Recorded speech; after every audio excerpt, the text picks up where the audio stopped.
Hello everyone. So this is homework 2 of reconfigurable design of systems where we are going to design an up-down counter using the LEDs and configure that with our FPGA board. So first we have designed a 32-bit up-down counter using Verilog. So once we design the code, we have even designed a test bench for that particular design, and let us check the RTL simulation of this particular design.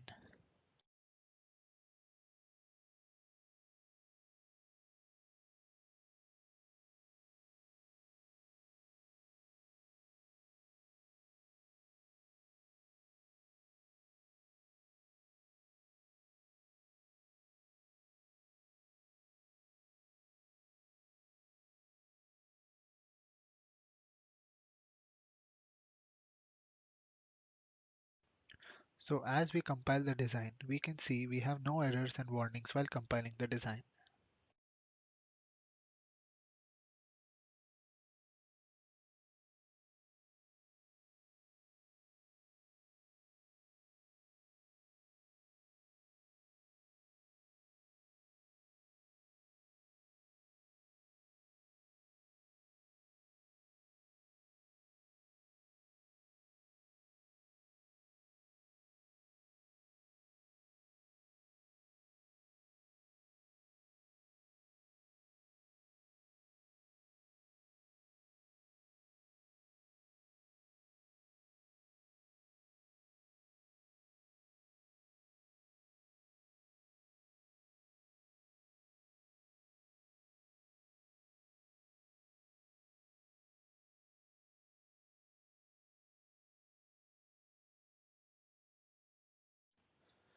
So we can see in our design when the direction of the bit is 1, the counter is up counting, and when the direction of the bit goes to 0, it starts down counting. So once we have checked the simulation, now let us dump this particular code into our FPGA and check the working in our board.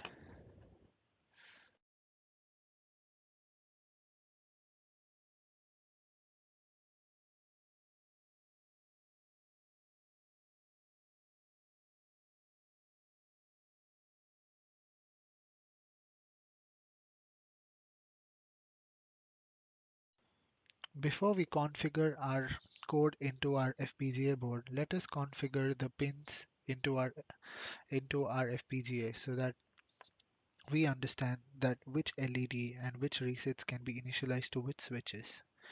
So here we can see in our particular design, we have initialized all these pins, which are the LEDs referring to the PDF, and we have even given the input output pins with the reset pins allocated with the switches.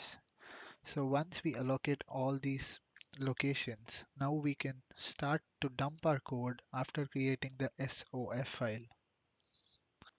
We create a synopsis design constraint file to initialize the clock to our FPGA board. So once we do all of this, we can go and dump our code into the program.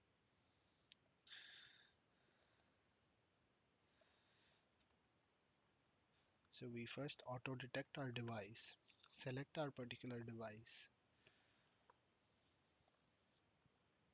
and once we get our device, we edit and add our SOF file into our particular code. So once we add that file, we can again auto detect and start dumping the program.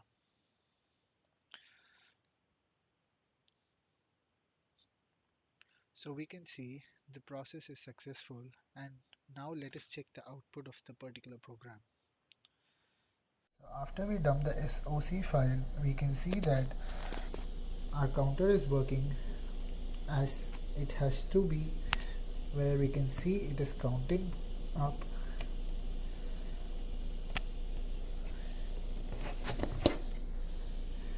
and now our counter is counting down when we change the direction.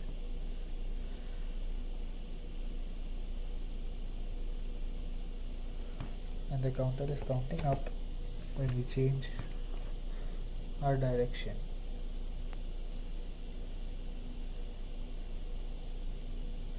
Now let us dump the JIC file to retain the memory even if the FPGA is turned off.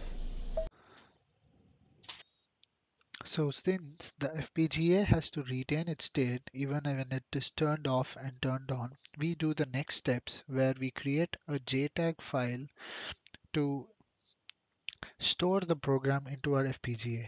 So now let us create a JTAG file by converting the programming files and selecting the JTAG file, and the mode would be selected from our particular Cyclone V5 chip.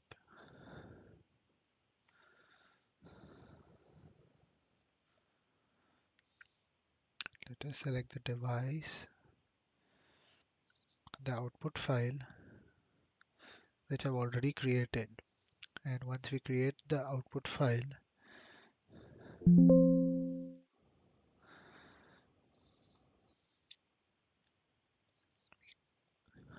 we add our file into the SOC file which is already created by us, and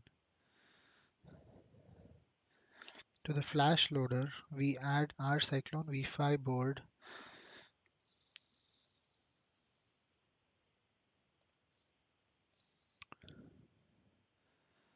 Once we do all this, we get a message saying that our JTAG file is successfully created, and now let us dump the program into our FPGA board. So now let us load the program, add our file which is a JIC file,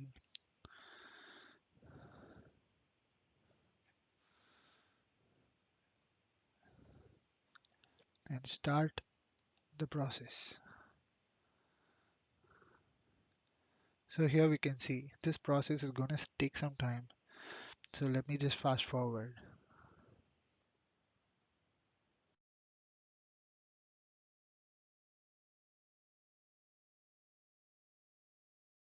So once we dump the JIC file into our FPGA board, we can turn it off and turn on the board and see that the working of our FPGA. So it's counting up, and when we change the direction of the FPGA board, it must start counting down.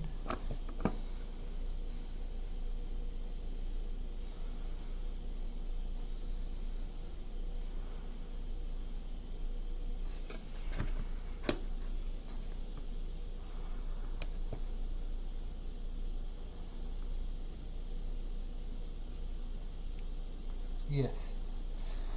So this is the conclusion of part 1, and now let us do the 10-bit counter using all the LEDs on our FPGA board.